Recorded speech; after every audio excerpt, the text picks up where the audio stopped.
The floor is yours. It's okay. If it's okay to not be okay, and it's okay to feel the way that you feel. If you feel, you're vulnerability. Can't even say the word right. But being vulnerable is not a death wish. It's not emasculating. It's a part of being who you are. So if you're not okay, say something. Let somebody know. Don't carry all that in you. Brilliant. No, that's facts. That's facts. Facts. Crossface, now he in the crossface, hiding in the cross space. Bitch, I'm out in South Beach, dugging in my North Face. Gucci on my fucking waist, pull me up a fucking A. Then I'll go and shit, drink. Then the whole Nah, we just shooting shit. Yeah, seriously, we all. I didn't imagine because is that supposed to be Daphne? Yeah, that was Daphne. Daphne is now an Asian girl, which I think is pretty cool. Like they really made it like all inclusive. So No, like, the girl she was making out with, the redhead. yeah, that was Daphne. That's Daphne. Oh shoot, okay. Yeah, Daphne's Asian. And then they actually have a really funny part in the show. Oh, also welcome back to Shooting the Shit. Hey, So I know. So for everybody tuning in for this episode, you'll notice that we don't have Frost. Frost is going through some family issues right now, but we'll keep y'all updated as he keeps us updated. But he should be back whenever he's ready. Okay, so but hey, we're talking about that new episode of Velma, or the new 2 episodes of Velma, Mindy Kaling's show on HBO Max. And so back to it. But yeah, so I think they did a lot of cool things with the series fronts. Like there's a part with Daphne in the beginning, or not in the beginning, I think it's like episode 2, I want to say. But she's like talking to Velma, and she's like, there's a lot of mysteries to solve, like how I was born with fiery red hair, because she's Asian. So it's like, what? Like an Asian ginger? Like, what is going on here? Like, but that's actually a real thing. I know it's a real thing. It's a very rare thing. Rare thing. Yeah, you're right. Thing. Yeah, at the same time. And thank the Russians for that. Literally, thank the Russians for that.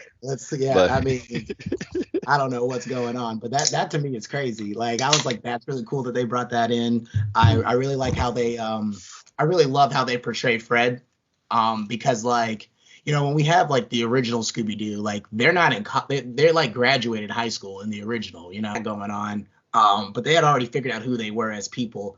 And I think with the way Mindy Kaling's doing it, it's like Velma's origin story, but almost everybody else's too. So it's like they're all growing as people. They're in high school, so they're going to be doing this stupid like high school dumb stuff. But right, I'm gonna roll the clip in a second. I just got to get it pulled up. But yeah, like I think the show is going to be pretty good, considering we haven't had like a show like this in a moment, In a minute, yeah. So I think it's going to be good. And it's good for Mindy Kaling, too, because the last show that I remember her like producing and writing was her show, the Mindy Project. Right. No, yeah. And I love the Mindy Project. It was a good show. It was a good show. It was, especially like during the time you didn't have a lot of like female-led like shows that were written by also females around that time, too. And I don't know why people like, I don't know why, like to me, Mindy, she's beautiful. She's gorgeous. Like, and for her to like, because when some interviews I've watched her, like she will say like, oh, she grew up feeling ugly and this and that, and I'm just like, why are these women were not around me? Like, come here, like, come through, Mindy Kaling. Bronson shooting his shot. If you single, he wants you. Let's go, like. Everybody tag Mindy Kaling, make her watch Shooting the Shit. So let me figure out what's going on with my lights here, because I cannot be this pale. This is crazy. Hold on, why I can't even see you, dude? You can't see me? No. Really? I can see me. I can see me and I can see you. Oh, why am I in? I only see your logo. Like, this is weird. Well, whatever. I can play around with it. Hold on, let me see. No. Let's see. Let me turn it off. On. That do anything? No. Oh, I don't know. I guess you just can't see me. I can see me.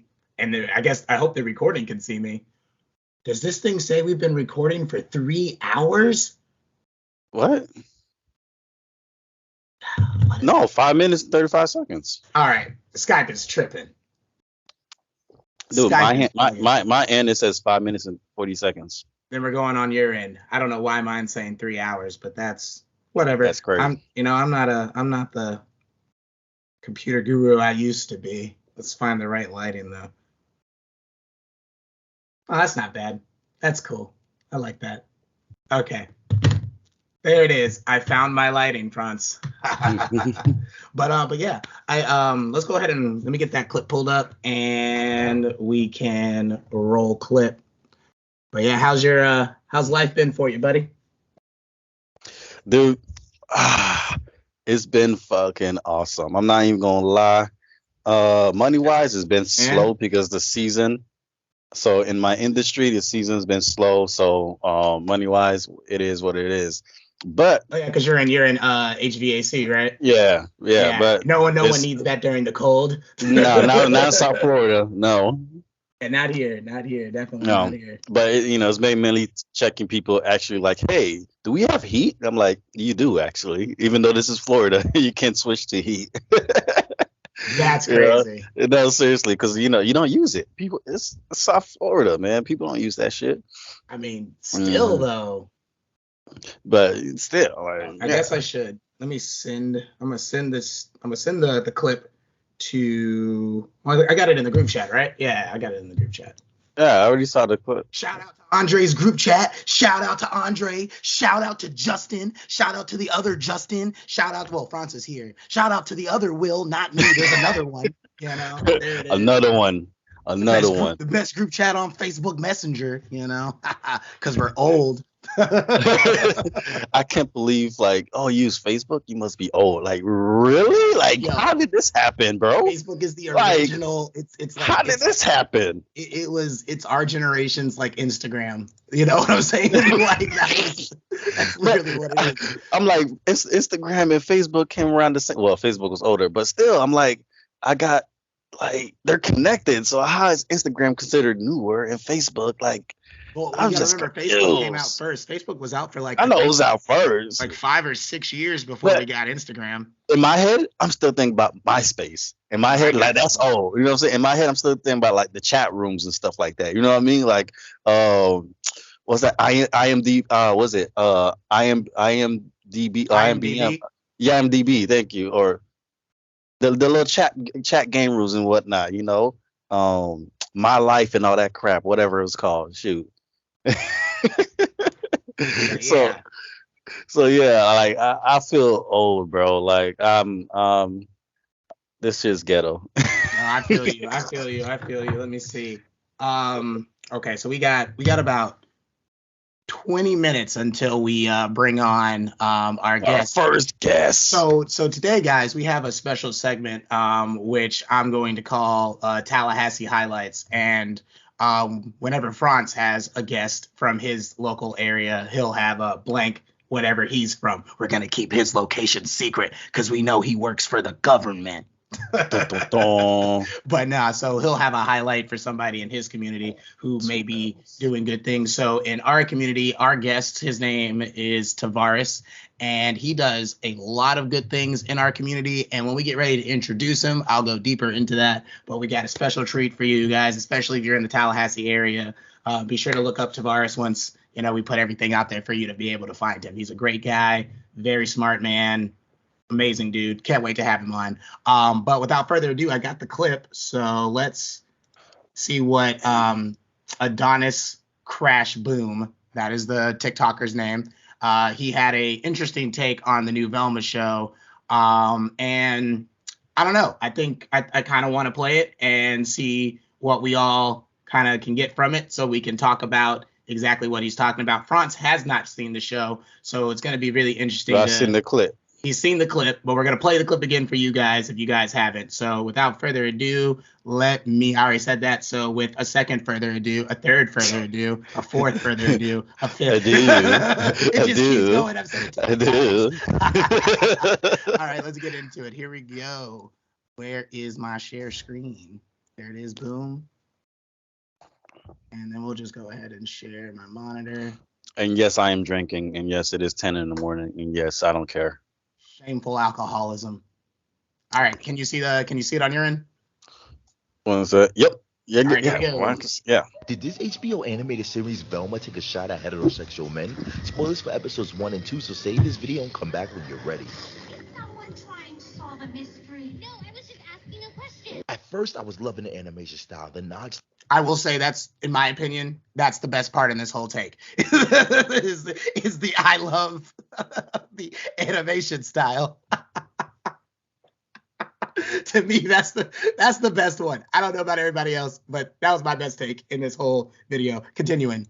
To the original Scooby-Doo series, like the blue book that says Scooby-Doo on it, the posters on the wall, the gypsy. All this stuff was amazing. He missed a couple of Easter eggs that were also here too, but Scooby-Doo series. But then I started to notice the promotion of homosexuality, which is fine because it's kind of like the real world. Now, if this was a show, it'd be super hot if you two kissed. Now that was funny. So that part was like kind of like, because you know it's HBO Max show, right?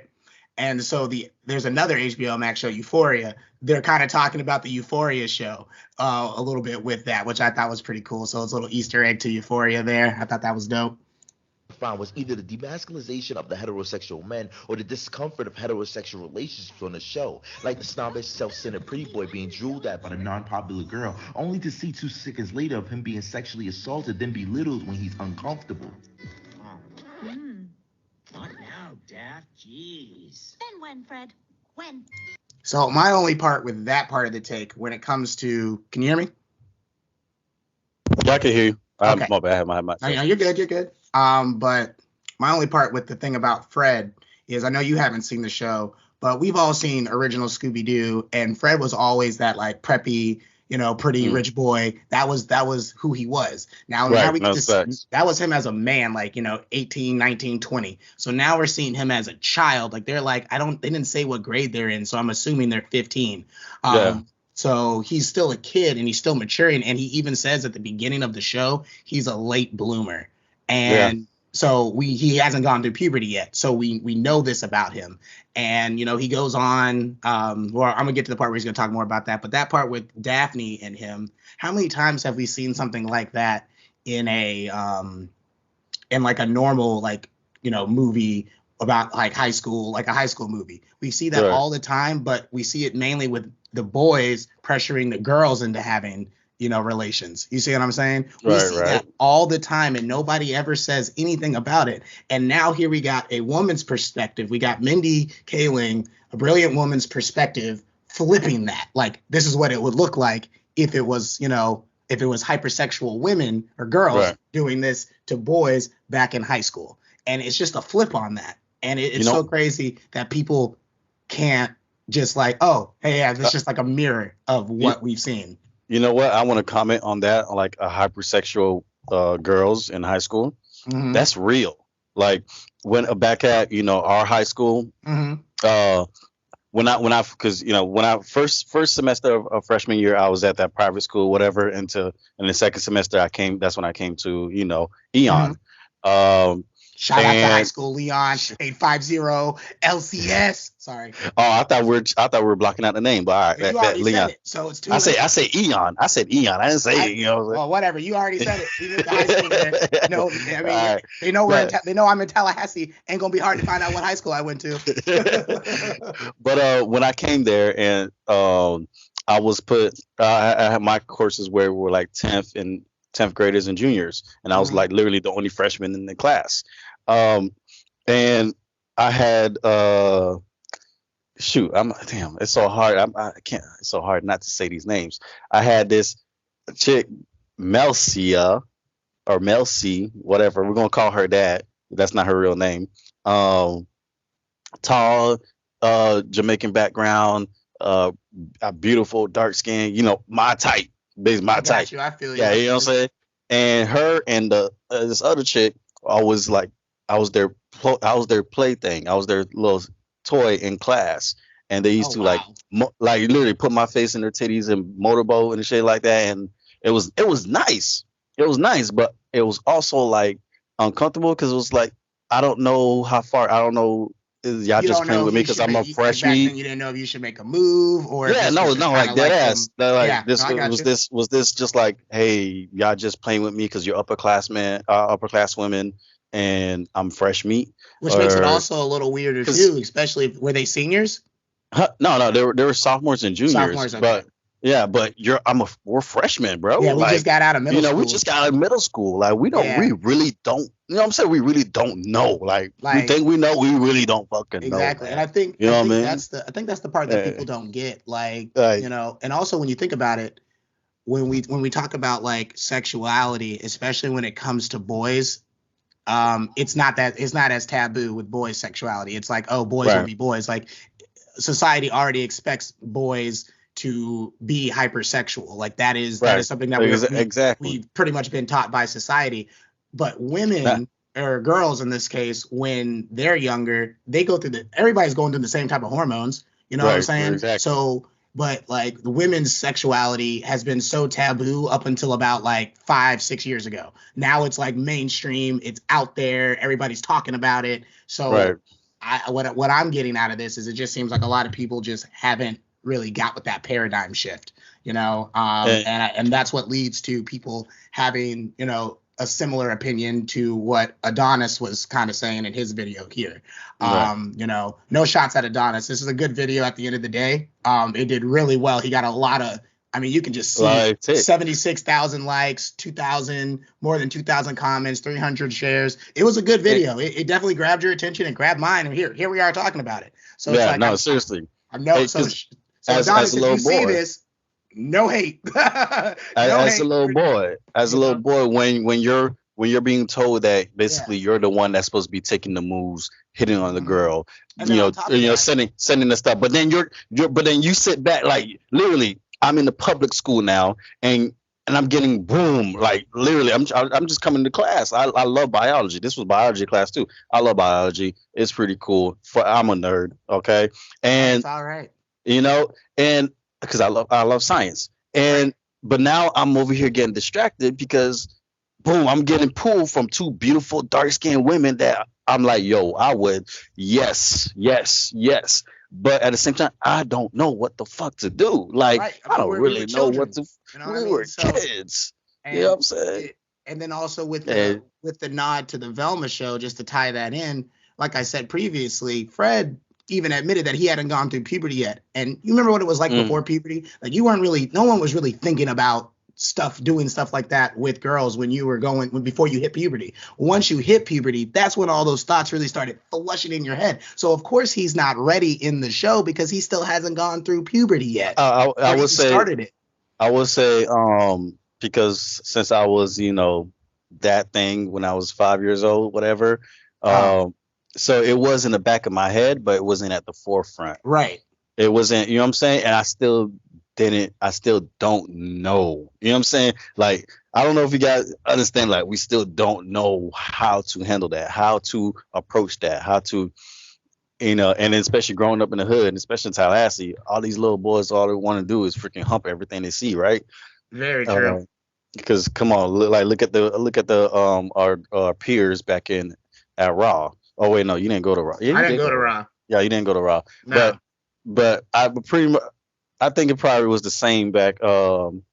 I mean, it was pretty much the same at every school. Every school. I think everybody growing up, like we all know what it's what it's like to go from, especially now, here we are reflecting 31 years old, and we're reflecting back to when we were 14, 15. We all know, like, different people developed at different times, and we all went through the same motions of life, but just at different periods in our life. Because there was definitely them little girls out there being fast at Raw. Oh yeah, and just like the little boys be out there doing the same thing. So it's just, like I said, it was taboo back then, so no one really talked about it.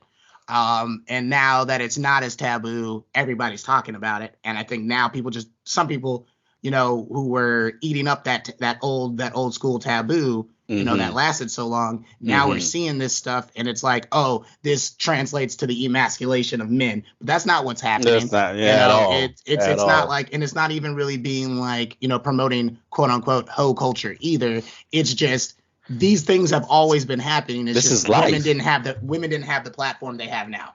This is life. Yeah. This is literally, I think every generation has done this where I think, like I said, if we just shut up and just talk about these things more, like, hey, what was your experience at 14 years old? What was your experience?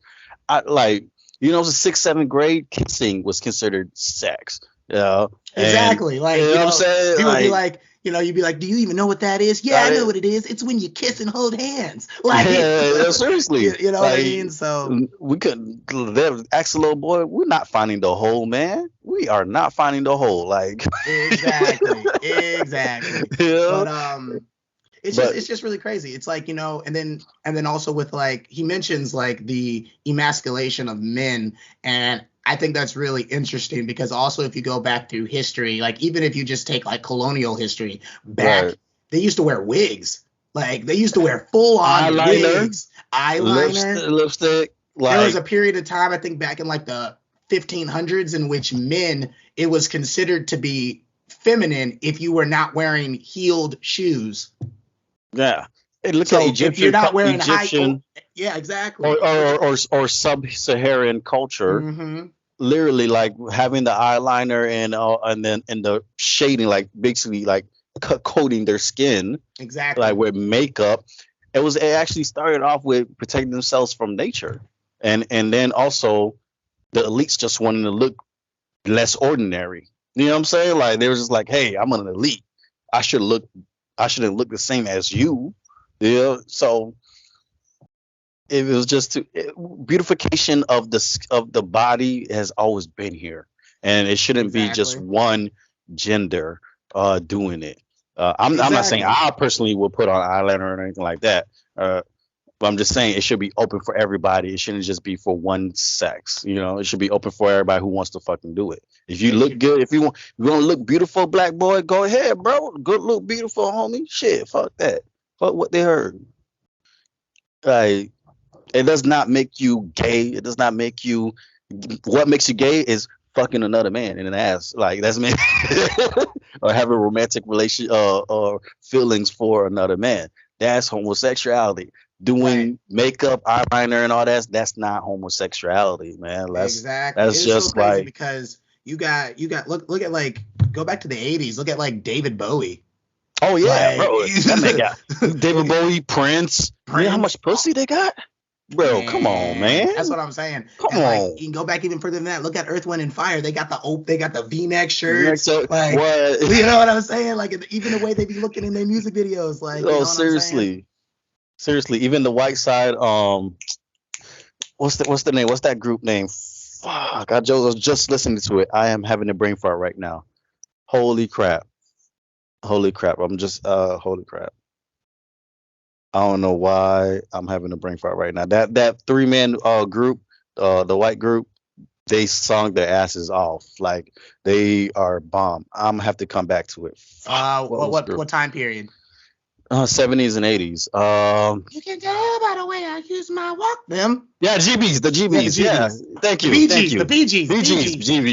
GBs. Not the gravity BGs. The BGs, bomb as hell, fly motherfuckers, sing their asses off, bro. Like, and them, the Beatles. You know how much pussy them motherfuckers are getting? And then, if you got some back in the 70s, men used to, it was considered, masculine to be wearing platform shoes if you were a short male. Right. Yes. You put platform shoes on now, everybody calling you gay. Like, if you put platform shoes on right now, it's a problem. It's with bell bottoms. Yo, I'm telling you, I got like 3 pairs in my Amazon Prime wish list right now, and I'm just waiting to pull the trigger. I'm bringing bell bottoms back. I don't care. Bell bottoms, bro. Hey, bell bottoms. I'm not gonna lie. Down here, I wouldn't wear them because it's hot as hell. But in the winter, maybe. In the winter time, yeah. Bell bottoms. Ain't no wrong with that. Oh man. But nah, like, it's just amazes me how people are like, oh, that's gay. That's gay. That's my manhood is being erased. How? Because how? Like, that's the question. That's really the question. Like, where are y'all getting this from? Really, manhood is really just to the person themselves. Like what you want to. Exactly. Like, what people don't understand is when you have a social construct, right? Such as we can take gender, such as what it is to be a man, what it is to be a woman. We can take those two things, which are titles, right? Because if you look up woman, it says an average, female human. That's what it says, pretty much for the definition. That was not verbatim definition, but that's pretty much what it implies, which means that it is a title for a human female. That is what it is. So that can change based on how society functions. And since society is constantly changing, we're constantly evolving. We always have to, our gender norms, our social norms, all of those things have to evolve with our society as we progress as humans. It's kind of like everybody wants us to get to the point where we are living in space and all humans see each other as one. But how can we get there if we can't even get past the concept of gender? How are we going to even get there? We can't get to everybody being everything. You know what I'm saying? Sure. And we can't even get there because we got a debt ceiling because we broke. Racism. So we can't even pass racism. Yeah. So racism, currency, and then just everyone we can't all these freaking divisions and. Think about it. The whole world trades. This is the with the currency. It blows my mind because the whole world trades with each other consistently, and then we always look at how the value of the dollar goes down. Oh, the value of the euro goes up. Oh, the value of the yen goes down. All that shit is crazy. Why not just have like in the futuristic movies and shows credit? There it is. You get your card. It's called credit. Hey, you're speaking on that one new world order now. Hey, this conspiracies are coming at you, man. One currency. We're coming. One currency. I support that. I support that though because it makes sense. It does. It makes sense. I get it. Right now, if anybody in the forex market and stuff like that, you know how to use it. You're making money. I get it. But at the same time, if we just had one credit, like literally Star Wars credits. You want Empire credits or Republican credit, like Republic credits? It's all credits. It transfers all the same. It's credit. It's just credit. Transfers all the same, everything, and it's just like, man, just do that. Just do that. Right. Did you hear about that? Speaking of currency and stuff, did you hear about that? I think it's a Republican bill that they're proposing that's supposed to do away with income tax. And instead of having an income tax, we would just have increased sales tax all across the board. Did you hear about that? That's dangerous. It's very dangerous because what will happen, what they're saying, so business to so let's say I have a business and then you have a business, right? So if our businesses sell stuff to each other, there's no tax on that, right? Right. So you can't tax business to business, but guess what you can tax? Business to consumer. Exactly. So that just makes it easier. So in a way, it's like under the guise of, everybody's paying taxes now, right? But it's easier for rich and the wealthy to get away with even paying even less taxes because now they can say everything that they've been doing is a business to business transaction. So now they don't have to pay taxes on anything. So that's scary to even think about. It's already a whole bunch of tax write-offs that we do as business owners. And this is public knowledge. I'm a business owner. This is public knowledge. There's already a lot of tax write-offs we get away with because we literally, our life is our business type shit. Exactly. And for this to happen, because I see the big, the giants, the big whales are easily, we have to raise this price because inflation. It's not inflation. It's not supply or demand. You're just doing it because a lot of big businesses buy shit in bulk and hold. Exactly. And choke the market on purpose. Especially there's been so many stories where we hear people buy all these meat in bulk, right? Leave it in a freezer and then they transport it across America. They'll have stuff that's from 2017 chopped, and just packaged up, waiting to be shipped out. And then said, hey, we have a shortage of red meat, shortage of chicken legs. And it's like, we literally just had that shortage of chicken. How, Sway? How do we have a shortage of chicken? All that stuff. Let's see. I'm going to merge. Okay, we got Tavares coming in. Okay. Oh, I missed the call. So I messed that up. That was my fault. He's right here. He is? He came in? He's right here. He's joining in. Oh, right my goodness. Tavares, let's go. What's up? It's our Tallahassee highlight. What's going on? To the Shooting the Shit podcast. What's up? Bang, bang. What's going on? What's going on? This is my buddy France. France is the co-host, or one of our co-hosts. What's going on, brother? So France is going to be our interviewer today, and then I will be asking improvised questions based on the answers that you give us, Tavares. So without further ado, I'm going to give you a little introduction. Let me just get you all pulled up so I don't say anything wrong. And then, people are like, Tavares. Oh, man. Alrighty, so we got here with us, we have Mr. Tavares SHERROD. He is a Tallahassee local here, and he is a licensed therapist and an esthetician. So he can also, or a licensed massage therapist. I'm sorry, I meant to put that in there. This man's got hands from the gods. I actually met him through my girlfriend who used to work with Tavares at a local salon and spa called Chelsea Salon and Spa. So here in Tallahassee, one of the top Aveda institutions in our town. And that's how I met him. And we got to talking, and he started telling me about how he has dreams and aspirations of being a licensed clinical therapist as well. And I think that would be really good, especially for our community, because as we all know, that's a big area in which Black people across the board struggle in, is that mental health category. And so having another strong Black man to be in a position like that, to help those like that, very powerful. He also works with children and families, helping families get the resources that they need to, poorer, I would say less fortunate families be able to hold on to keep their kids, because it's not so much that they don't, that they're being neglectful, they just don't have the resources. And Tavares here in Tallahassee helps those families get those resources so that they can still be strong family units. So without further ado, here's Tavares SHERROD. Hey! Yo. Man, I want to thank you for breaking my cherry, as they say. This is my first podcast. Hey, welcome to the podcast world, man. All homo, I'm with it. Let's go. Well, guts and all. Just think what you're gonna ask me. All right, Franz. So fire away, and then we'll keep it going. I'm gonna be selfish here and start with the whole the massage therapist side, because that's a field where I've literally been debating on where should I use the rest of my GI Bill to go take this course and become a massage therapist. Yeah. See, so I've been out because I use my GI Bill. Military? Yeah, I've been in the military. I was in the military for 12 years. Wow. Let's talk about that first.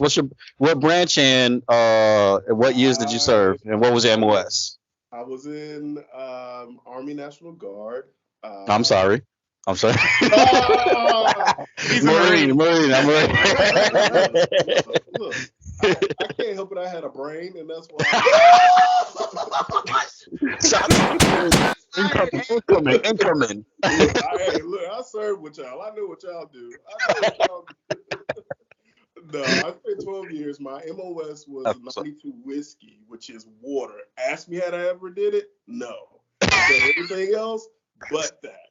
So literally, the water boy I was, but I did not use that skill. So if I could go to a water treatment plant, I could probably get a job there. The skill just there. So I did 92 Fox, 92 Alpha, 42 Alpha. I've done everything except my MOS. That's the military for you. Hey, everything. 88 miles, really? I would like to do digital art. All right, you're going to be working on airplanes. That's what you're doing. Literally. That's funny. Give me a wrench. I'll figure it out.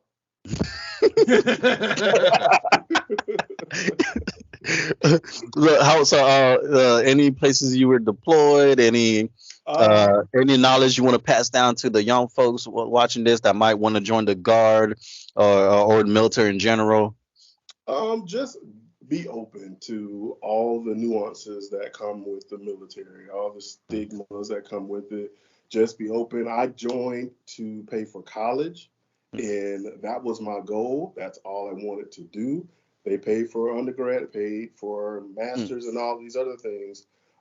Yet I went to Iraq and Afghanistan, came back, and just be open. If you know that I came from a family that didn't have money, I don't know how I was going to pay for college. I didn't have a bunch of scholarships, didn't have all those things, and I was one of the first generation college students for my generation.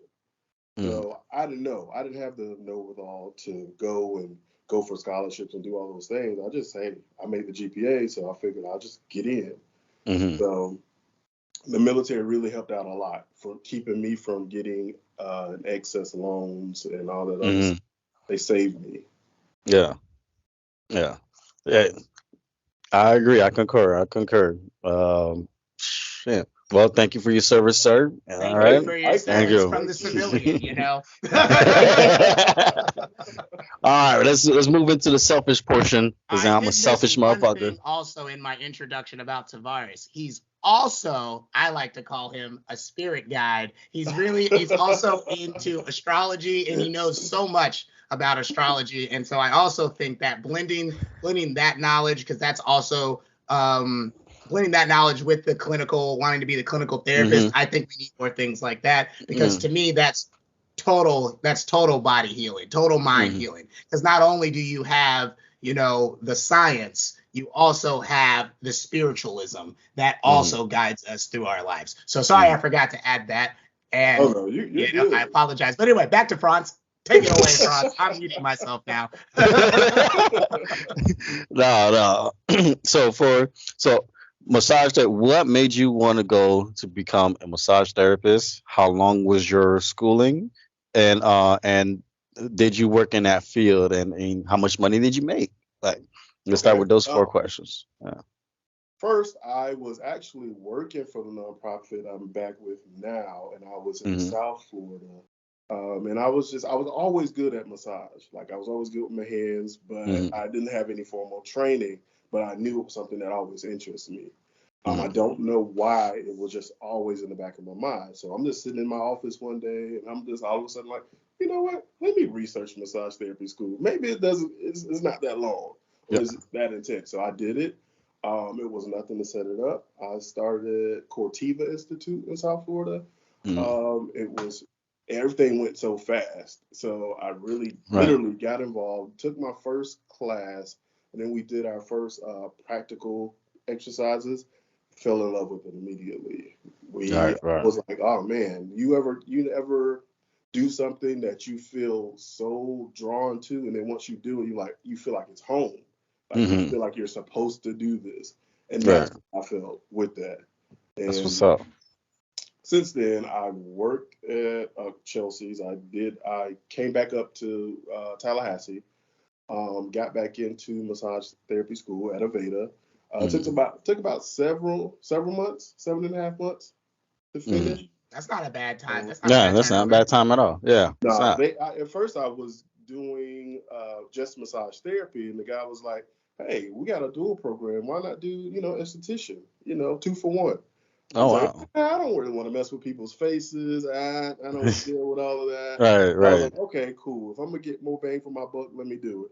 So I started going into doing the facial stuff and ended up loving that too. I never thought in a million years I loved doing facials and picking at people's faces. Facials, huh? So the money was really, really good. Honestly, if you're good at what you do and you have passion for it and you love it, you gain clients, you gain a following, and the money is coming in. They will work you. Like, if you're good and the people request you, they will work you. I just could not continue with day in and day out. And then when you're not working, you're not making money. Right. When you're not making money, you can't. It's kind of hard to finagle your bills when you're not really working. That was my only issue there. So I had to have that stability and go back to what I know was nonprofit. So I do have, like you said, I do have my master's in clinical mental health counseling. So wow, nice. Jumping back into that. That's dope. To get my license, working on my clinical hours, kind of pulling all those things together, both the mental health aspect, the massage therapy, and the Reiki. I'm a Reiki practitioner as well, so I do energy work. So combining all those things and treating the whole body with a holistic perspective is something that I enjoy, and that one day I would hope that I can, manifest the being. So. That's I think you're already in the process of manifesting, though, from what we can tell. Right. One day, I hope I can manifest this currently manifesting. You're like, sir. But that's real That's dope. dope. So, You are a dope person. Right? You're a dope individual, like for real. Yeah. I want to add a question to that. So during your journey into like the clinical therapist, right? In your journey to that, what also made you say, I want to also do like Reiki? I want to do the spiritual side. Like, what got you from the scientific to the spiritualistic? What got you there? Well, one of the biggest thing that got me there, it was 2015. It was the death of my mother and my grandmother. They died 3 days apart. And that, when you have death in the family, your way of everybody deals with that differently. I continued to work and try to, maintain. I was in grad school at the time, so just working, and something in me, I don't know, I can't explain to you what it was, but seeing that, that spiritual side and understanding. You got the call. Yeah. It's hard to explain. Like, it's that call and hearing, my mother and hearing her in my head, like, hey, there's something more for you. This is here for you. This is what's going on. And it was like, I thought I was going crazy. I was like, it's a lot. A black man having these like spiritual breakthroughs. It's like, don't tell nobody, because I think they're gonna lock me up if I start talking about it. So it took a while to come to terms. I started doing research on, spirituality and how that works. And of course, I believe in God and I believe in that whole mecca of religion, but I know you can't put God in a box. You can't put spirituality. That's facts. That's preaching. Facts. Straight preaching right now. That's what pretty much opened me up. That unlocked that door. And then when I went to Cortiva and we started doing what were we doing? Acupressure. Acupressure is a form of energy healing and energy work. So when I would do acupressure with my fellow students, I started picking up on things from them spiritually. So it made me nervous, but I, took that next step and like told, hey, I'm feeling like da da da da, and explaining this to them. They're like, well, how the fuck do you know that? How do you know this person died? Da da da da. I'm like, I don't know how to explain it to you, but this is what's happening. So it just evolved over time, and you guys are really breaking me out of my shell, because it's something I don't really share with a lot of people.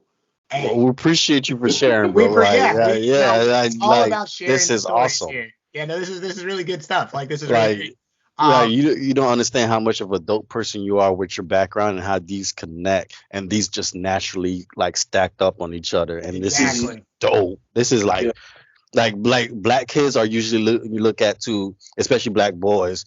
Go be a basketball player, go be a football player, go be tough, go be this and that. But there's so much strength in other areas of the world of what we can do, and it's just dope that you've done them. Like, it's crazy, bro. It's crazy. Spitting, that's what I like to see. Yeah. It really is a balance. It's a balance and understanding that we all have, masculine and feminine energy, and we go through, but when you understand how that process goes and how that works, you're more equipped to work with others and have patience with others. Exactly. Dive into other means. Yeah, basketball, football, all that stuff was king growing up. Like, I played basketball, played baseball, played soccer, did all that stuff. But to me, there was something more. That was always in the helping field and loving to help people. And due to my experience, my own childhood experiences, I think that's what kind of gravitates us on different paths. Our childhood experiences make and mold us into the people that we eventually become because of those experiences. And I think that's why I'm where I am now. So. That's dope. Because I'm in Lee County, right? My brothers Lee County. You work in Fort Myers? Yeah. Dude, I'm in Lehigh. I live in Lehigh. Oh shit. I was Lehigh Acres. Yeah, yeah. Y'all was But they was out there stealing copper and running. Oh my goodness. Not the stealing ACs, copper. Snatching a piece of ACs out there in Lee Acres. That copper, man. yo, He said but stealing the copper, not the copper. I'm telling you, copper is expensive. it's expensive, bro. Let me tell you. What type of Look. fiber you got in your house? Oh, I got copper. You ain't gonna have it tonight. Look, yeah, you get about to get stripped tonight, my boy. But Fort Myers really reminds me a lot of Tallahassee, but just a bigger version of it. And just where these young black men, young black boys are going with the mindset, where the channels they're being pushed through. So just seeing somebody as dope as you, like taking these other, outside the box avenues of life is just, it's a message we need to send out there. Like, dude, go do what you want, what you feel passionate about, and it's gonna lead to it's just gonna stack and just lead to something bigger. Just keep going, don't stop. You have a whole master's degree in this. Like, this is great. You know what I'm saying? And I love promoting education like that. Just go out there. There's so many different avenues to do. So much. You can still make money. You can be happy, and you don't have to be a stereotype. Like it's just awesome. Fit in a box. Exactly. Because if we're not putting God in the box, why are we putting ourselves in the box? Because we are His creation. Bam. Let's go. I mean, and even on the religious aspect, like, putting God in a box, the Bible doesn't even put God in a box.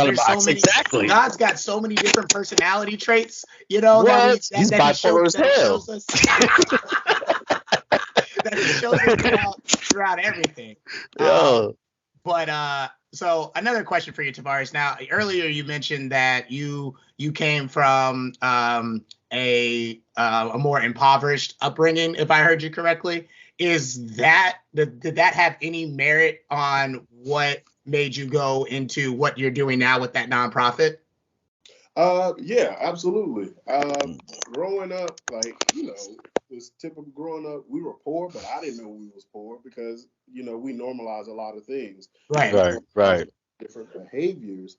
But looking back on it, there are certain events that took place in my childhood that let me know like I wanted more. That let me know at an early age, I would say as early as middle school. Letting me know that I wanted more. I've seen my family, my mom get evicted. I've seen our stuff in a dumpster, and walking home from school and seeing all your shit sitting there by the dumpster. Hey, you know what? This is not the way. This is not the way I want to live my life. So that in turn impacted me in wanting more and achieving. I saw my out through school and through making sure that I made grades and making sure that I was able to do the things that would help push me forward. Right. Mm-hmm. Right. I see. Speaking of the eviction stuff, I mean, I'm a property manager here in town, so like I've seen it from my perspective, and just the type of person I am. I've seen the kids come home and then have to see their stuff in the dumpster, and not only that, the vultures. Vultures, the people in the apartment complex just waiting. They were waiting. They knew it was coming. There are people who will sit there. I mean, you can see them from my office, eyes in the window as they watch my maintenance guys with the sheriff, dropping stuff off near the dumpster, just watching. And as soon as that sheriff leaves, they're on it. So some people come back home, don't even have anything to come home to. Yep. And it's a really crappy situation to be in, especially to oversee it. It weighs on me a lot. Not gonna lie. That's the worst part of my job. And that's why I, enjoy doing what I do as far as the nonprofit that I work for is going into these homes and preventing that from happening. And exactly. That's dope. We contract with DCF and we are an intervention-based program. So we go in, we teach those parenting skills, we teach those life skills, and we connect the families to those resources to help strengthen them and leave them better than where they were. Depending on the family's willingness and openness to work with us, is where it depends on how successful they'll be within the program. Right. So, you know, Right. a lot of times, and then people, they know us. They know us in there. They know that we have access to certain funding or access to certain things. So you get one set of clients that just want us to just buy them things and, you know, have no buy-in into the program. And then you have those other folks that are really trying to better themselves, and we really want to work. We're going to work with both of them regardless. We're going to see where we can get that in. But if we can just spark that change just a little bit, I think we've done our job.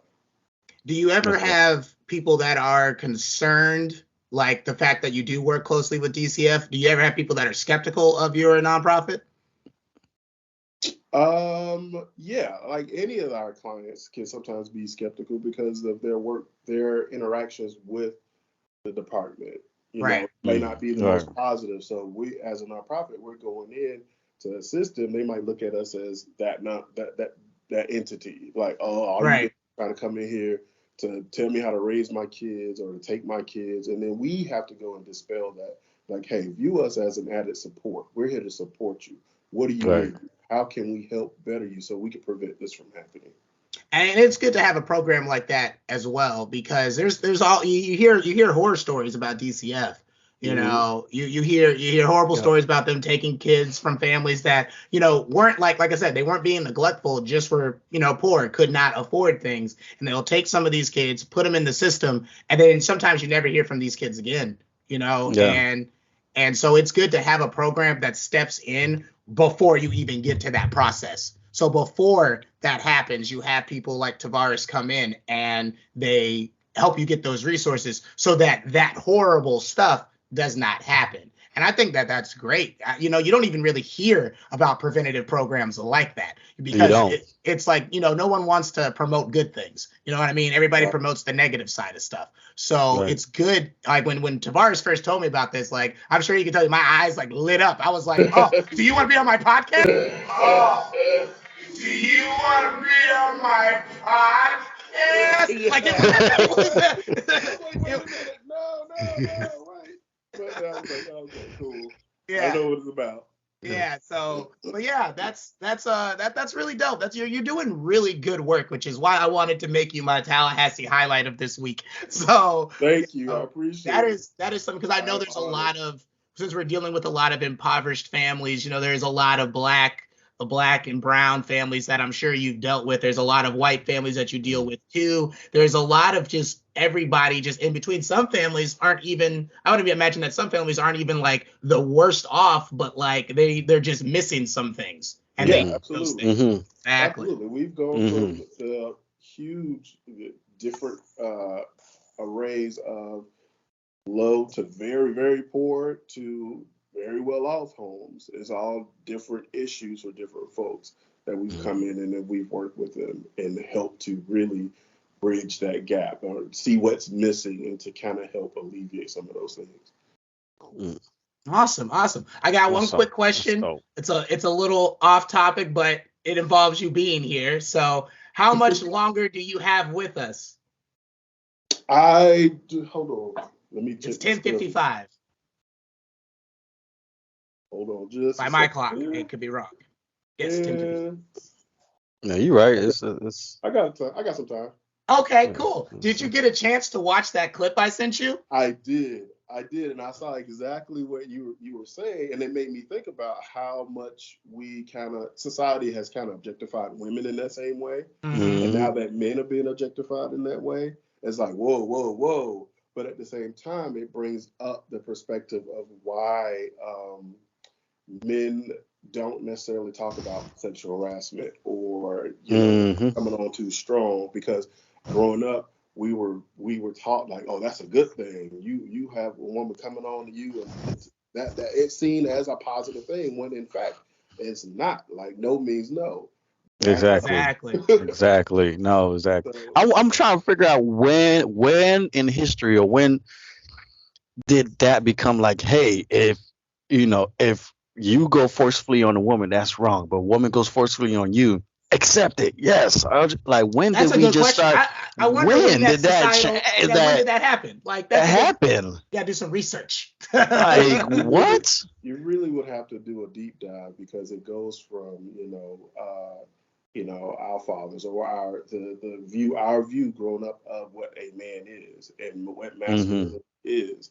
Right, And yeah, right, we don't have to run and tell somebody that this woman done touched me or or I right, was here or because you get on a girl and you get to hunching and doing whatever you do as a child, that was glorified. When right, that's looking at it as an adult, that's child on child. That's a problem. right, But with us being men, it's glorified in that way, and that, I think now we're in a better place of more men are recognizing that and seeing that, and they're teaching their sons, whatever it is. If a woman touch you and is unwarranted, it's okay to say no. right, Exactly. exactly. 100%. And I think, like I said, like you said, like I think there's been so many paradigm shifts with just masculinity. Me and Franz were talking about it a little bit before we got you in here.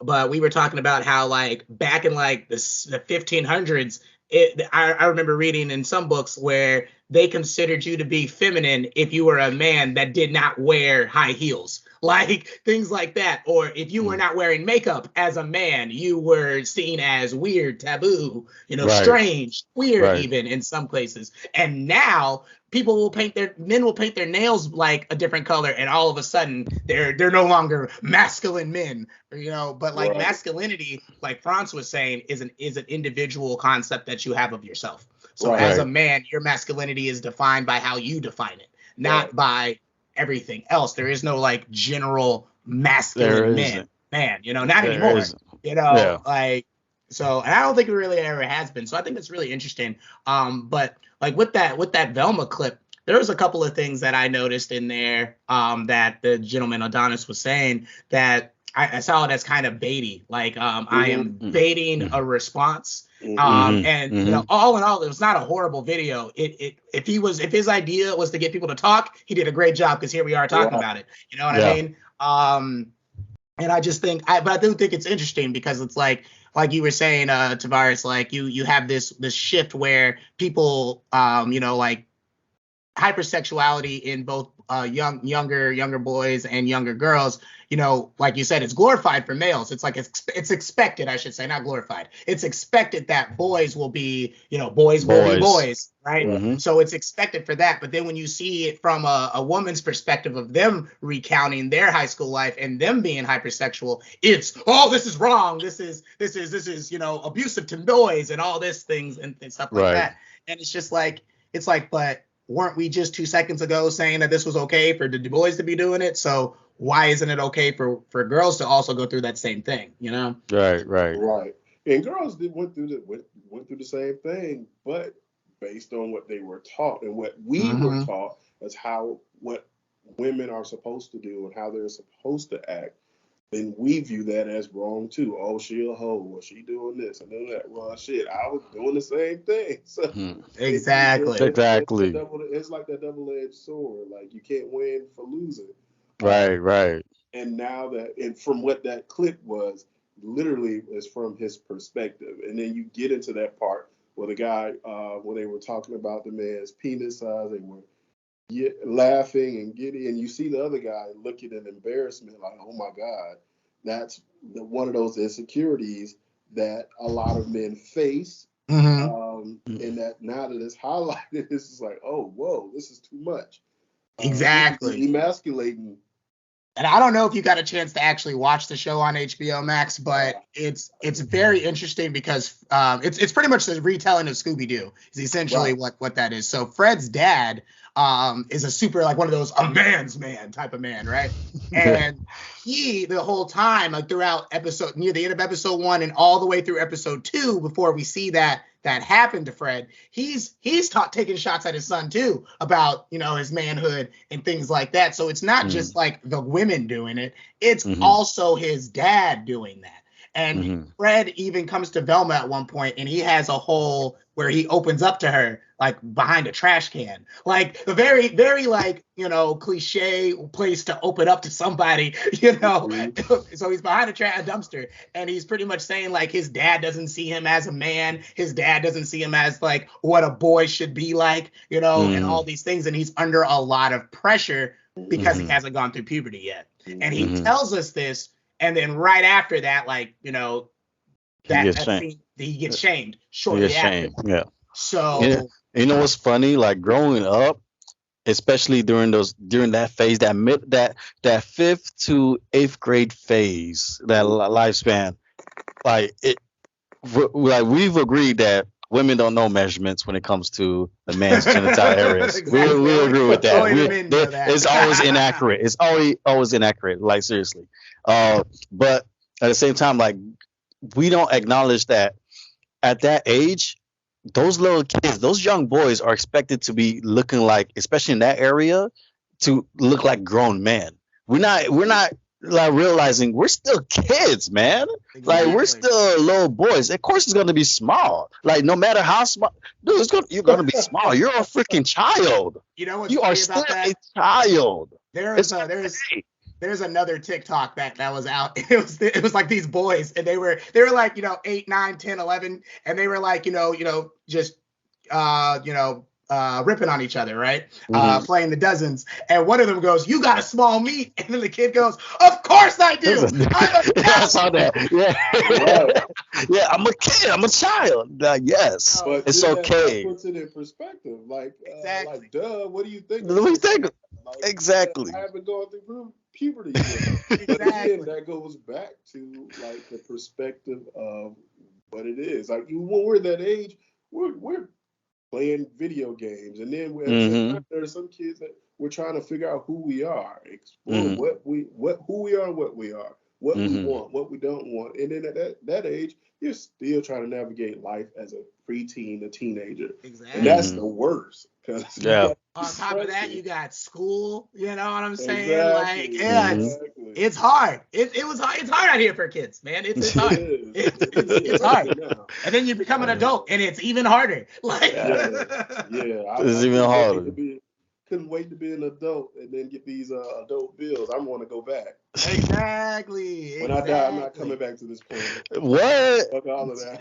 Like we're talking about reincarnation. Why? Why would I come back to paying taxes and bills? Like I want to get 18 or like 17 and just stop. Boom. Stop right there. That's it. Stop right there. I don't have no pills. All right, Lord, I don't want to go back. I don't want to do this again. That was traumatic enough. Please. Right. Somebody can pick me up and throw me. I'll be okay. Look, I'll watch them from here, Lord. If that's no, seriously. Seriously. Like, oh my God. That's funny. Oh man. But yeah, so like, I don't know, man. It's so weird to see like these people. Like, I feel like nowadays people really need to have what I call a degree of separation from certain things, especially when it comes to the realm of fiction. The reason I say that, like, there's this other video game that's coming out called Hogwarts Legacy, which pretty much you get to be in the Harry Potter universe, and you get to play as your own like student. Something that every Harry Potter fan has always wanted. To happen, right? I can't wait. But then because Harry Potter is attached to J.K. Rowling, who we know has said some pretty awful stuff and just has shown that she is not probably the best person in the world, right?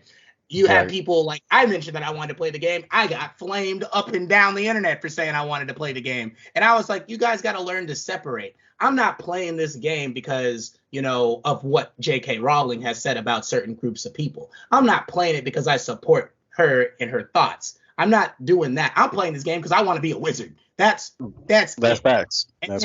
And then you also look deeper, and that's the problem, Tavares, that I have with what I said, the degree of separation. Because if you do research and you look a little deeper, the company making the game has even said, we do not agree with the stuff she does. We have made so many steps to get away from that, but we can't get too far because it's still in the Harry Potter thing. It's just the realm of Harry Potter. Well, you have to understand, like, even with that being said, and your perspective is, look, I just want to enjoy the game.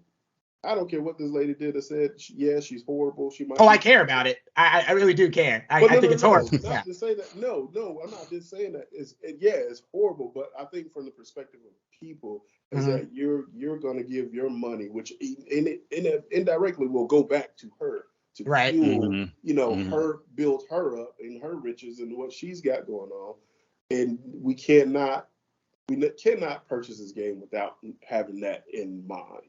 Knowing that our dollar, because the black dollar is a powerful dollar. It is. And we're going to contribute to that. And I think that's what the issue is with that. People can separate. We can compartmentalize things we do that all the time. But I just think that with that being said, some people are just like, I'm not giving her none of my money. But you just want to enjoy the game. And be okay with that. Exactly. I just think, and with that being said, I think that everybody's perspective, like even in the video I made about it, I even said, like, I understand if you don't want to play this game for those reasons, if you don't want to buy the game, I went deep into it. It was like a 3-minute video, as deep as you can get in 3 minutes on TikTok. But I even said, like, if you don't want to play this game for that reason, that's fine. But you don't have to also verbally assault people who do want to play the game. You know what I'm saying? Right. Like, that's my thing. Like, if I'm not coming at you, you don't have to come at me. That, you know what I mean? This is the world we live in. That is the world we live in. If you put it out there, people it's out there. So once you take that risk when you put that out there. Oh, I know. Yeah. I was ready for it. I knew I was gonna get some smoke. You have to be prepared for that, and then you have to take that with a grain of sand. Like, okay, I understand this is not my perspective, but people have their opinions, and they're people who comment and do that. They're looking at a small window or a small perspective of whatever it is the poster has posted. They don't know the background. They don't know what's going on. They only get that small bit. So they're only going to comment on what you give them. Exactly. Which is for everybody who's listening. If you're on TikTok, if you make a video, always show your research, because that will help when having these types of discussions. So that way we are not hurting people's feelings or not going out of our way, but inadvertently damaging somebody mentally when you're not even trying to.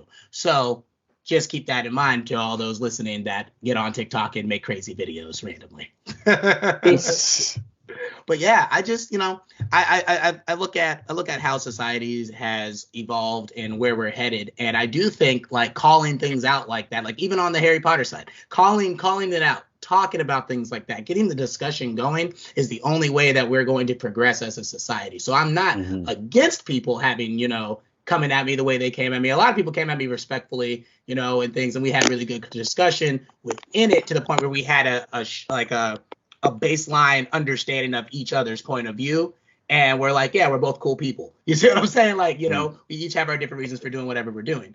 And I think once people are able to have that discussion, like how me, you, and Franz are sitting here and just talking about these things, talking about these issues, talking about all this stuff. The more we talk about it, the more we can find a way to actually take action that pushes us forward instead of backwards. Because hearing something, like you said, Tavares, hearing something for like a minute and then just going hard on that one thing you just heard in a minute, that's going backwards. That's not going forward. You're halting progress when you do stuff like that. You have to at least try to understand the perspective before you start going ham. Listening to comprehend rather than reply. Exactly, but there are many people that do not do that. So many people, sir. And that's where you come in, so you can talk to them. They can give you all their crazy stuff, and not crazy. They can give you all of their intense opinions, and then you go, okay. Are you gonna pay me? Yeah, it's not gonna pay me. Yeah. I want to hit on like the mental health of the Black community. Let's do it. Like, where should we start, guys? Like, well, should we? Is it something like? Because let's say let's already take away the big elephant in the room. Half the issues, I would say, come from racism and racist acts on us and us acting as in survival mindset. Can we agree with that? Yeah, the umbrella of white supremacy. So we're in survival mode. That's half the issue. So let's take that out. And because that's easy to talk about on another day, is white supremacy. Now let's talk about us, the other half, where we need to take accountability of our own, I guess, actions on that, on how we should not only from healing, and not passing on trauma to the next generation. Like how, especially in your field, Tavares, how does like how is it? I should just say just how is it? One of the things that what you will notice, and what you guys probably hear often, is how generational that trauma is. Mm-hmm. And how, if, like, for instance, many families that I've worked with, they have multiple generations living in the same home. Mm-hmm. And that whole mindset of, hey, if I'm going to keep my Section 8, I'm going to keep this, these are the things that I have to do. And this is Mm-hmm. how I survive. Like, if I have to, 1 minute, I have to get this check for Junior over here, the, check for his ADHD or disability, whatever that is. This is Mm-hmm. the mindset that has kept us safe and our family has survived for this many generations. Then that's the skill that's what I know. Gotcha. However, when we come in and we go to work with them and show that there are alternative ways of doing things, you don't always have to be in survival mode. Mm-hmm. You can rest. You can find new ways. That's going to alleviate always having to lean on these old patterns of being, old Mm-hmm. behaviors. So teaching new skills and helping them understand the fundamentals of why the importance of therapy, to let you know that, yeah, your mama was wrong for slapping you in the face to go wash some dishes. Like that, not Mm-hmm. seeing, not normalizing that particular type of behavior and helping them Mm-hmm. understand that. That's how we kind of bridge that gap and kind of break up the monotony of continuing that cycle on and on and on. Right. Introducing them to new things, new ways of being, and understanding that, and helping them, or meeting them where they're at. It may be something small, like just connecting them to a therapist. Period. Mm-hmm. And once they get to, people need a voice, I feel like. And once they connect with a therapist that understands them and that they gel with, they're able to be heard. And once Mm-hmm. you get past being heard, now you can learn new skills and new ways of dealing with certain interactions within your family and also within yourself, because it Mm-hmm. starts within you. Because most times these families or these individuals are hurt and trying to figure out ways to heal what's within them as an individual, the pain that they cause, and sometimes they wear it as a badge, and they constantly say, oh, well, you did this to me, so I don't F with you, and I'm not dealing with you. My family is toxic, blah, blah, blah, blah. But sometimes it takes you to gain that perspective. Hey, let me look at how I'm dealing with this. Right. To change my perspective. Yeah, there are certain aspects of my family that are toxic, but there are certain aspects of my behavior and my sense of being that I need to take accountability for, and I need to change my behavior. I can't change how they necessarily do, but I can change me and move Mm-hmm. forward. And that is the piece to where you really start doing the work. The work is never easy, but it's always worth it. There it is. Sir, you are an angel, sir. Like, holy I told you. shit. See? I Holy told you. shit. Because We we gotta need thank Tiffany. I wouldn't have we, found this man without Tiffany. So there you we go. need to clone you, sir. Like, what? And just send We them need an all across. army. Shout No, out to seriously. Jutsu and send What? them So, like, everywhere. Nah, that's Naruto.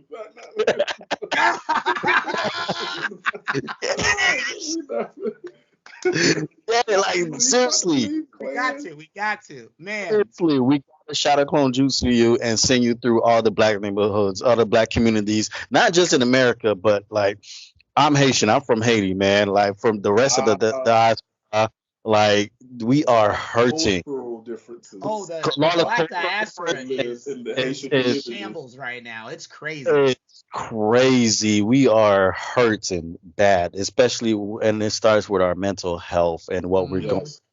Yes. And just taking accountability on our end. We already know what white people do. We already know what the colonizers are doing. We know that. That's easy. Then we Right, could have right, that right.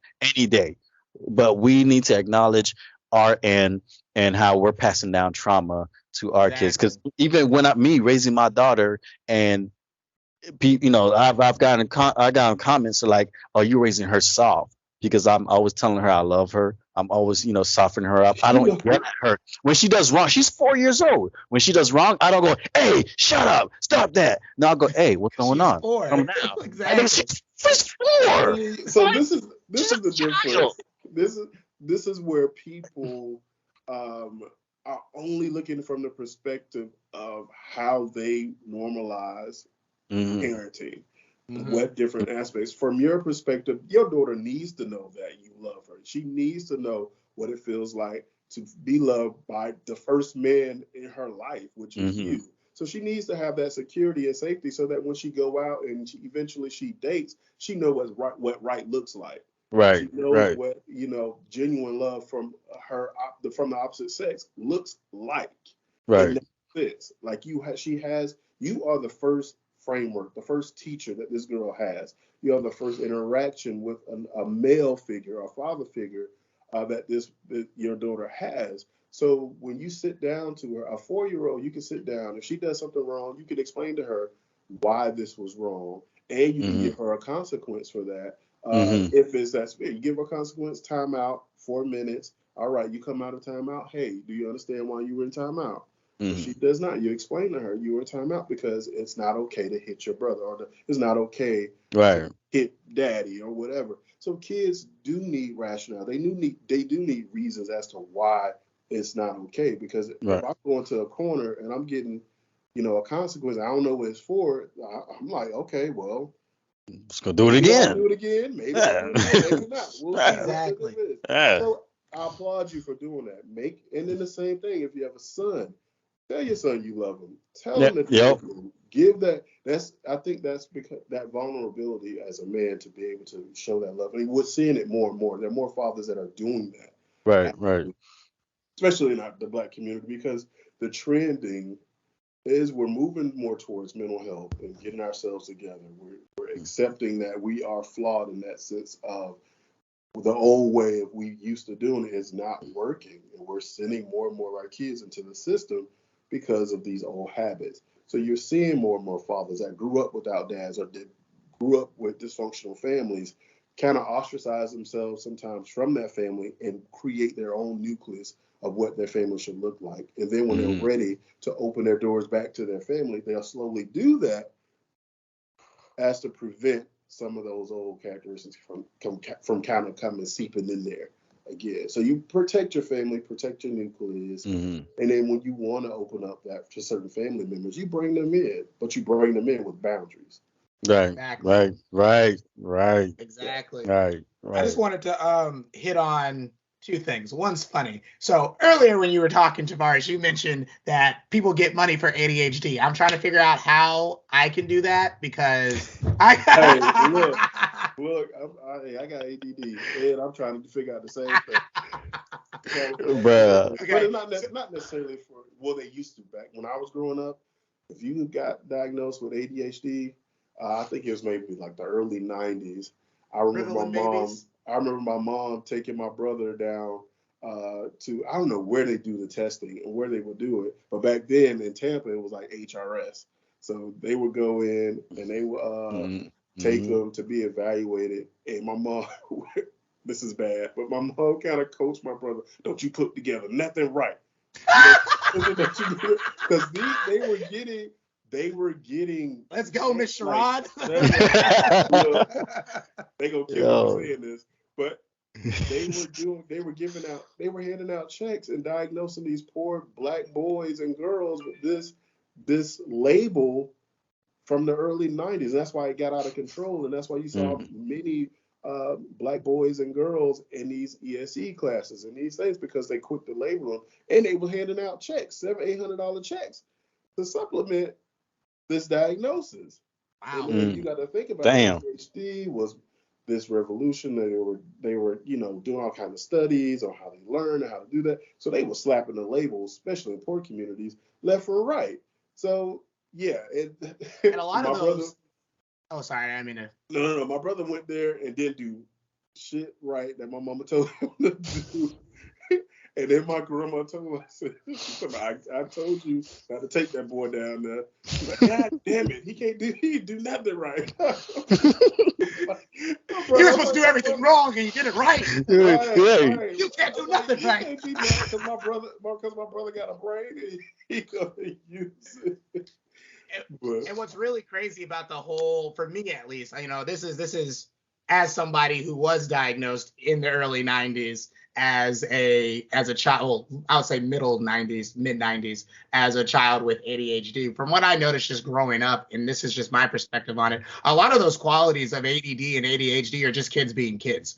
Like, and the product of classrooms teaching stuff the exact same way. Like, you got all these other like alternative schools, as they call them, which teach kids through music, teach kids through games and all these things. And you see those kids as they get older, you see how well they excel in society because of the different learning methods that were there. And there's so many different types of, like me, I'm like a hands-on type of learner. I think right. Did I freeze? I think I froze. But hold on. Video froze, but we can still hear you. Keep going. Video that's all froze. good. So that being said, I just feel like, I know me personally, I'm a hands-on and an audio learner. Like, it was always weird. Like, I remember like just being in like 5th grade, I'd be like drawing pictures in class, like doodling, right? And the teacher would get mad at me, and then she'd call on me, I guess, to try to make an example out of me, but then I'd get her question right.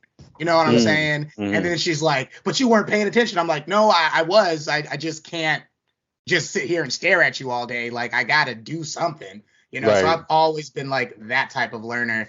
And I feel like if more teachers and more, classrooms and just education in general would cater to how certain kids learn, we would have a better educational system. And I think we would have less of those weird diagnoses on children who don't need to be diagnosed with stuff like that. Right.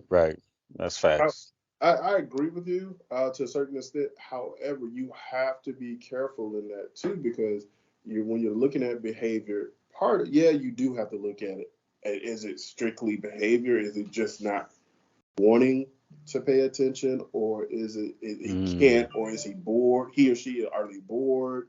And in your case, I would figure like, hey, this is not challenging enough for him, so let me put something, cater to his learning style and get him something more challenging. If you're paying attention, you know it, you know the answer, but you just can't focus visually. I guess I don't know what your learning style might have been, but I think that would be an instance of like particular learning style and understanding that piece. Right. And there are kids that are behavior wise are an issue because, you go back to home. Like if there are no rules and regulations in home, or they struggle with behavior at home, it's going to happen in school. Although with ADHD kids, you really have to kind of tune into what grabs their attention, what keeps their attention, and you can't just have them sit for long periods of time and give them instruction and walk away, because it's never going to happen. They're never going to do it. Oh man, that's me in a nutshell. Though I'm not gonna lie, I do feel like that I was diagnosed correctly. But I have seen people who were diagnosed, and I'm like, y'all parents lied to y'all. Y'all definitely do not have this. Right.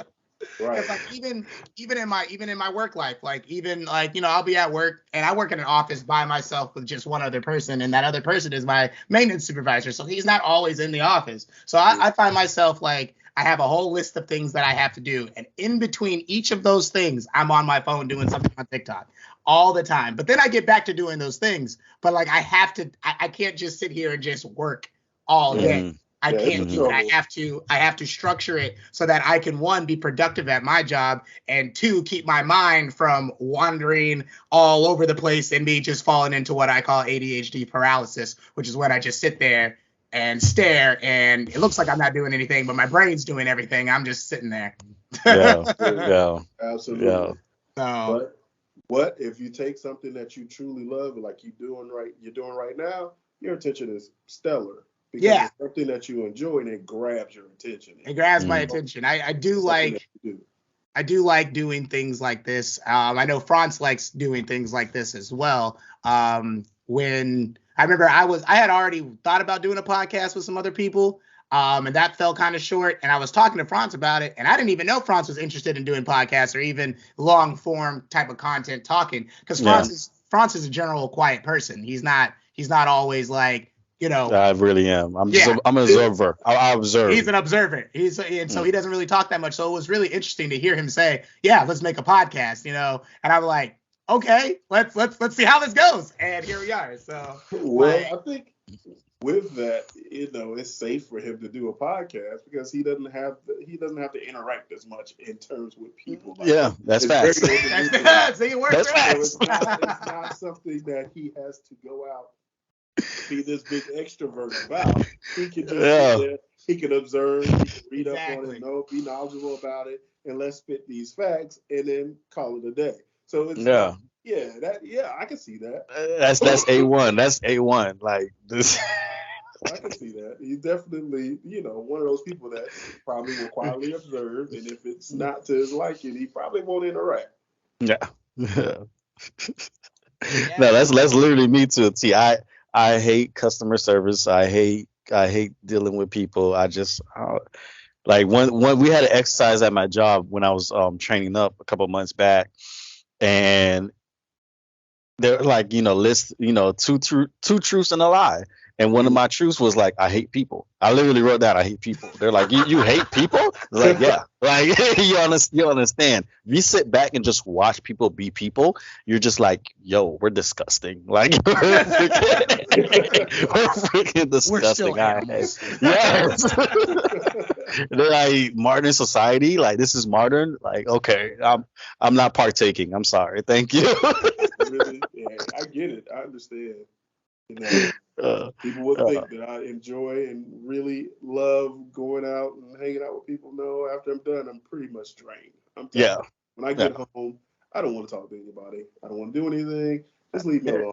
Ironically enough, I am what I would like to call an extroverted introvert. So I prefer to stay at my house and just play my video games, do whatever. But if you put me in a social setting, I'm a social butterfly. But once I leave that, I'm like, oh, thank God. Oh, yeah, it's over.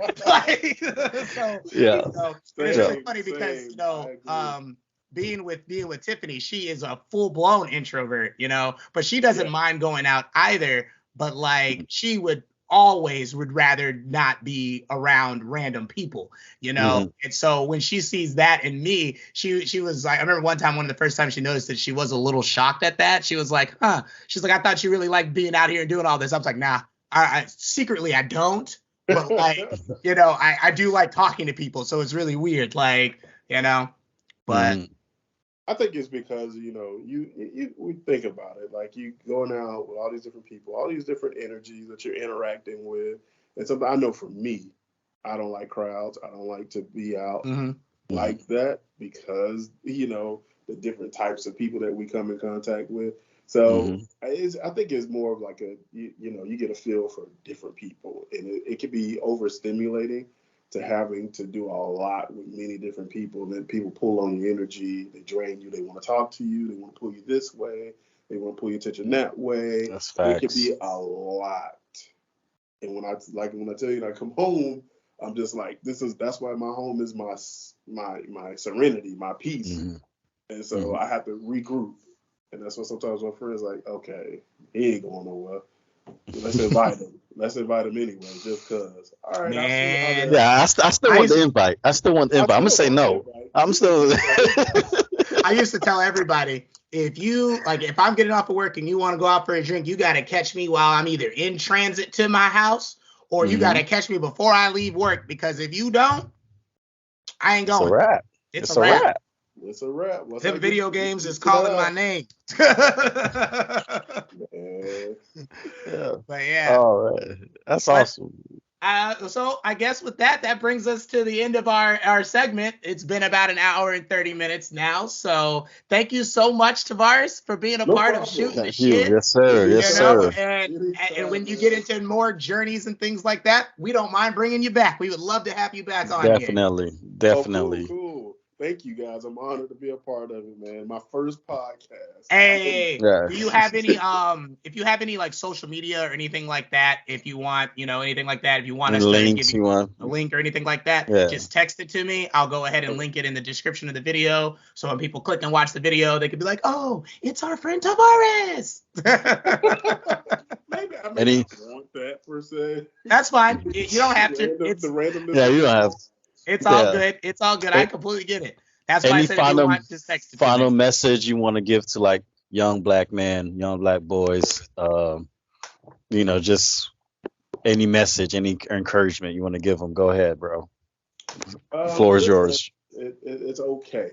It's okay to not be okay, and it's okay to feel the way that you feel. If you feel, you're vulnerability. Can't even say the word right. But being vulnerable is not a death wish. It's not emasculating. It's a part of being who you are.